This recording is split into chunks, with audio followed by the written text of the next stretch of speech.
Pemerintah daerah itu juga selalu ngeluh, kita tuh dikasih tugas untuk membuat rencana aksi daerah dan lain-lain gitu. Kita dengan satu rencana aksi SDG saja itu bisa membantu misalnya mengenai perlindungan ya kawasan hijau misalnya. Kita bisa juga mengetahui bagaimana tentang kualitas pendidikan, kualitas air bersih. Kita bisa mengetahui misal tentang polusi dan lain-lain. Nah, pertanyaan besarnya kemudian bagaimana kelompok non-pemerintah yang sudah berkontribusi maupun yang ingin berkontribusi. Ini yang menjadi problem karena pemerintah itu juga tidak bisa melayani sampai ke seluruh pelosok. Pemerintah itu telah memiliki regulasi dan tata kelola yang kuat, cuma pada tataran implementasi dan komitmen itu rendah. Jadi aturannya lengkap tapi kemudian tidak berjalan.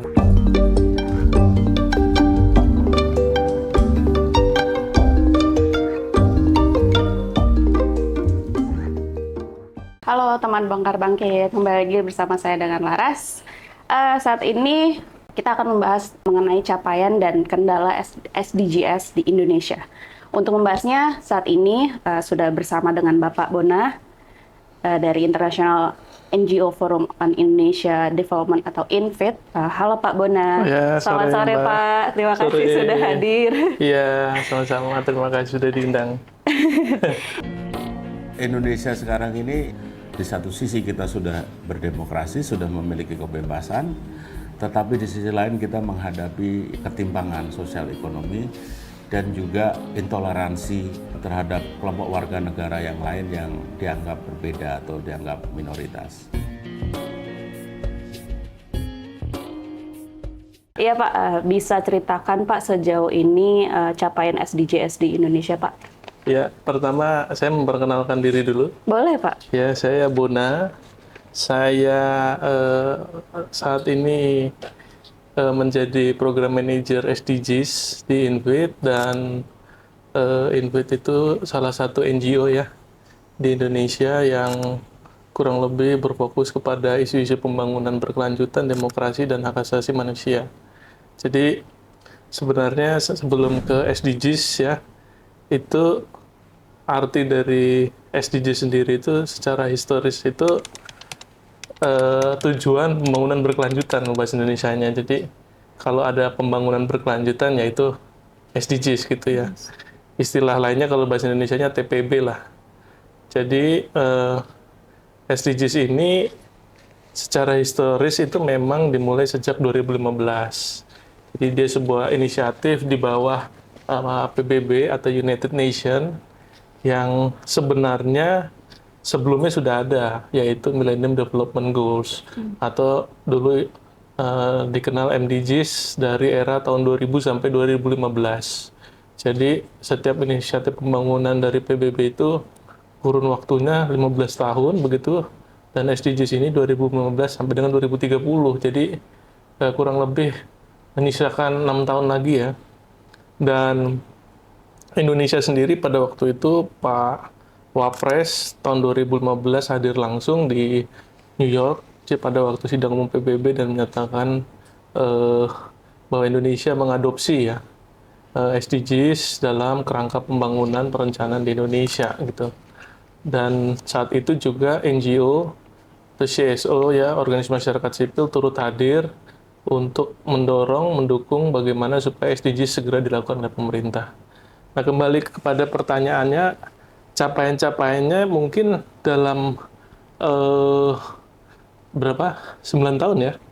Ini sudah banyak sekali. Jadi kalau kita bisa pisahkan begitu ya, ada capaian-capaian yang sifatnya itu prosedural ya, ada yang sifatnya itu klaim pemerintah gitu ya, ada juga yang klaim masyarakat sipil atau NGO gitu. Jadi secara prosedural memang sudah baik ya. Jadi meskipun sebenarnya agak terlambat dalam arti pelaksanaan SDGs di Indonesia itu dilakukan dengan payung hukumnya setingkat peraturan presiden begitu. Jadi kita sudah punya yang namanya aturan Perpres SDGs begitu tahun 2017 yang kemudian Perpres ini revisi begitu ya supaya lebih kontekstual pada tahun 2022 kalau nggak salah. perubahannya kurang lebih itu bagaimana menempatkan daerah itu lebih berperan banyak gitu ya. Karena capaian kemudian layanan publik itu ada di daerah.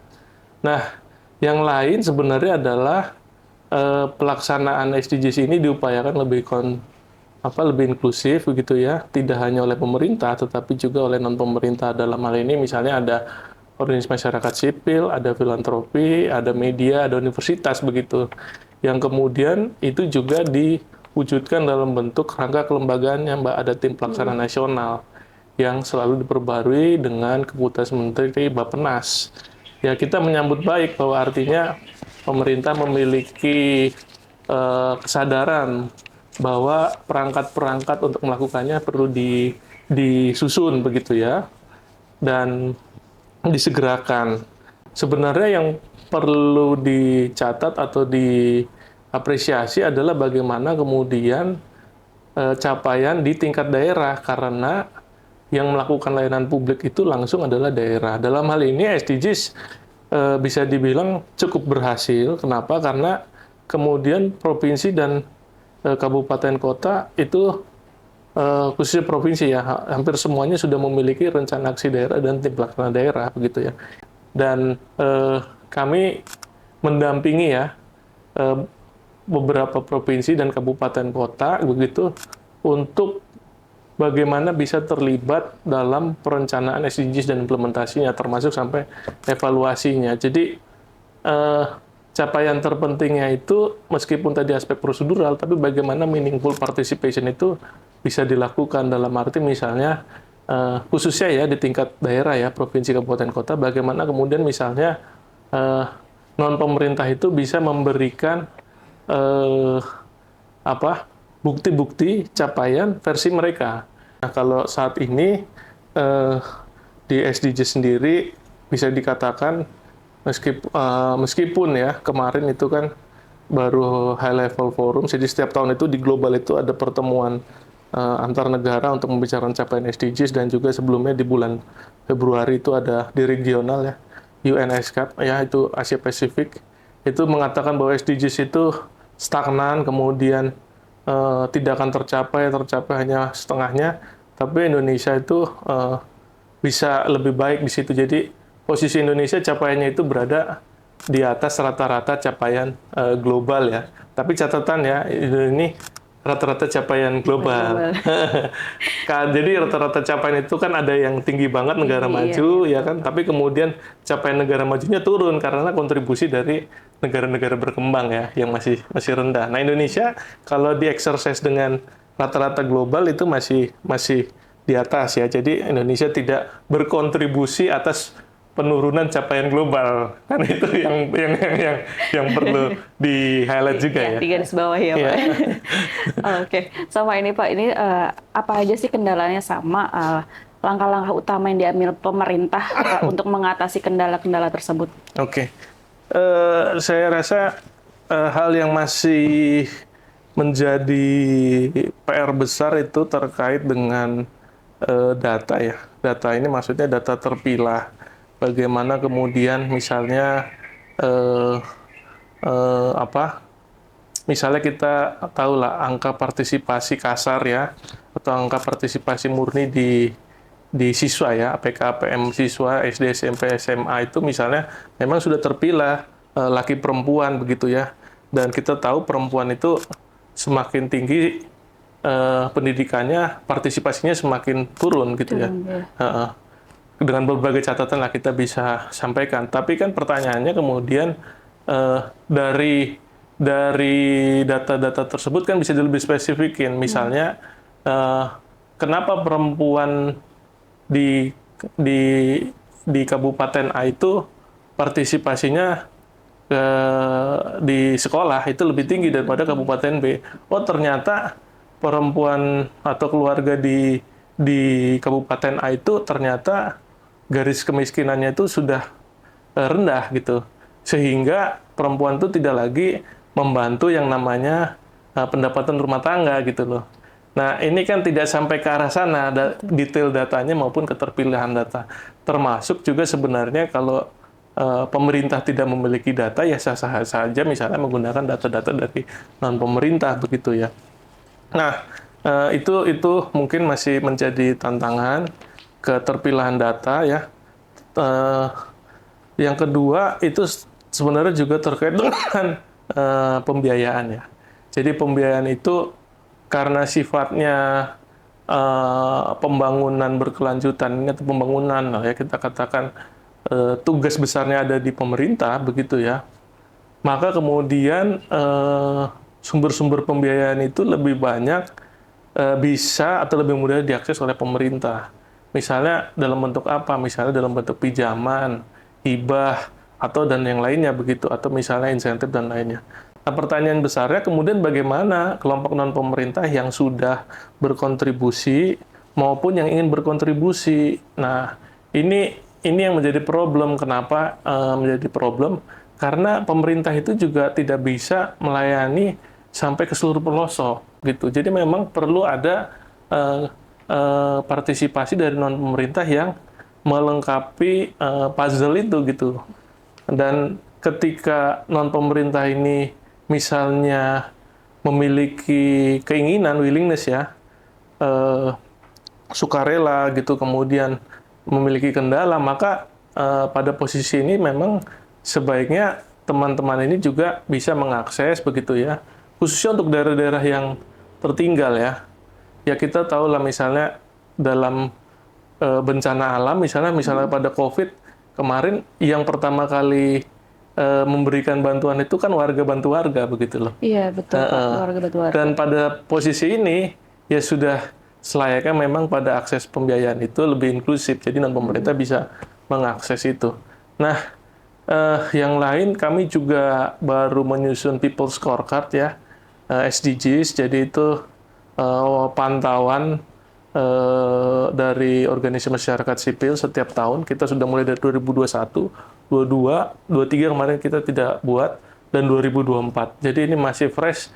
Mau tanggal 2 akan kita launching, tapi saya mungkin bisa kasih kisi-kisinya. Di-spill sedikit. Spill sedikit gitu ya. Jadi tantangan terbesar itu ini kita panel datanya itu dari 150 organisasi masyarakat sipil gitu ya, dari Sabang sampai Merauke itu ada, nanti bisa turut serta tanggal 2. Yang paling digarisbawahi ya adalah pemerintah itu telah memiliki regulasi dan tata kelola yang kuat gitu ya, terkait dengan implementasi pembangunan berkelanjutan, mulai dari lingkungan, sosial, ekonomi ya, dan lain-lain. Cuma pada aspek actionnya ya, pada tataran implementasi dan komitmen itu rendah gitu loh. Jadi aturannya lengkap tapi kemudian tidak berjalan. Nah itu yang paling top of the mind ya, dari teman-teman itu menyampaikan hal itu. Kita juga mewawancari SDG Center ya di beberapa universitas. Nah artinya apa? Artinya mungkin satu ya, regulasi itu menjadi output, bukan menjadi solusi ya. Nah ini yang kemudian mungkin kita sudah mengalami hiperregulasi. Yang penting jadi regulasi itu sudah dipandang sebagai produk, bukan jawaban atas demand ya, tuntutan warga gitu kan. Jadi yang penting asal ada aja gitu, sehingga dia tidak bisa dijalankan pada tataran operasionalnya, nggak bisa gitu loh. Mungkin saja ketika kebijakannya itu dibuat, itu tidak diuji coba dulu, atau tidak ditanyakan dulu apakah Anda memang perlu ini atau tidak kepada warga kan gitu. Dan juga perlu dipertajam apakah anggarannya juga ada atau tidak. Nah, itu yang paling di-highlight Mbak dari teman-teman NGO ya, mengenai hal tersebut. Nah, yang terakhir mungkin dari aspek GETSI ya. Jadi inklusivitas atau partisipasi kelompok rentan itu masih menjadi problematik gitu ya. Dalam arti mereka hanya menghiasi saja gitu ya. Jadi bagaimana situasi masyarakat adat, situasi kelompok disabilitas, situasi penyintas korban HAM, situasi misalnya LGBT, itu cuma untuk melengkapi saja. Untuk melengkapi aja ya, bahwa Pak ya? bagian ini sudah diakomodasi gitu, bukan menjadi salah satu pertimbangan utama ya. Oke Pak, bagaimana Pak pemerintah dapat meningkatkan kesadaran masyarakat tentang SDGs ini Pak? Nah, ini memang menjadi problem juga ya. Artinya begini ya, kita punya sebuah riset pada waktu itu tentang komunikasi SDGs di publik ya. Jadi proses menerjemahkannya itu tidak selesai. Dalam arti banyak bahasa-bahasa program atau pemerintah itu yang sangat elitis gitu ya. Pembangunan berkelanjutan itu konsep yang rumit. Nah, bagaimana kemudian itu bisa disederhanakan misalnya, apalagi SDGs ya, SDGs misalnya sekolah yang baik, misalnya sekolah yang layak itu juga SDGs, pendidikan berkualitas begitulah. Jadi proses menerjemahkannya ini yang kurang lebih tidak selesai dan dia menjadi bahasa perencanaan bagi kebijakan dan program gitu. Apa ada tantangan utama yang dihadapi di Indonesia dalam mencapai target-target SDGs? Ya, saya rasa kalau pemerintah selalu perspektifnya biaya ya. Jadi biaya itu dalam arti dulu itu sebelum COVID itu saya lupa ya. Tapi nilainya berapa, tapi itu nggak masuk akal. Kalau nggak salah berapa ribu triliun lah untuk mencapai target pencapaian di tahun 2030. Yang kemudian ketika ada COVID itu membengkak gitu loh. Nah, di pemerintah daerah juga bisa Mbak verifikasi, pemerintah daerah itu juga selalu ngeluh. Kita tuh dikasih tugas untuk membuat rencana aksi daerah dan lain-lain gitu. Artinya gini, kita dengan satu rencana aksi SDG saja itu bisa membantu misalnya mengenai perlindungan ya kawasan hijau misalnya. Kita bisa juga mengetahui bagaimana tentang kualitas pendidikan, kualitas air bersih. Kita bisa mengetahui misal tentang polusi dan lain-lain. Jadi bagaimana kemudian menempatkannya itu pada kacamata bahwa SDGs ini adalah hal yang baik gitu ya. Jadi jangan melihat dia sebagai sesuatu kewajiban yang nanti akhirnya itu mengenai hal biaya gitu loh. Iya. Pak Bona, ada nggak sih program yang diterapkan di daerah lain di Indonesia untuk mengatasi ketimpangan pembangunan? Saya juga mengatakan begini, pemerintah memang juga sudah melakukan sesuatu ya dalam mengatasi ketimpangan antar wilayah, ya, inflasi antar daerah, akses pendidikan dan lain-lain. Jadi begini Mbak, apakah keadilannya itu sudah sama? Misalnya daerah yang sudah baik itu kemudian tetap didampingi secara maksimal atau dia minim intervensi begitu ya. Nah, artinya yang ingin saya sampaikan adalah beberapa daerah itu misal seperti Jakarta begitu ya, kemudian Surabaya, kota-kota besar itu sudah baik dalam hal mengelola kemiskinan ekstrim, stunting, terus dan lain-lain gitu kan. Artinya bagaimana kemudian mungkin proporsi ya dukungan bagi daerah lain itu juga dari pusat ya untuk daerah-daerah tertinggal itu bisa lebih dimaksimalkan dan sekaligus digarisbawahi anggaran terbesar itu ada di daerah 500 kabupaten kota itu lebih besar anggarannya daripada kementerian dan lembaga. Jadi kalau kemudian anggarannya itu udah dikunci yang ini untuk hanya bisa untuk belanja ini, ada ini karena itu adalah program dari pusat begitu ya. Ya inovasi itu tidak akan terjadi sih. Mbak.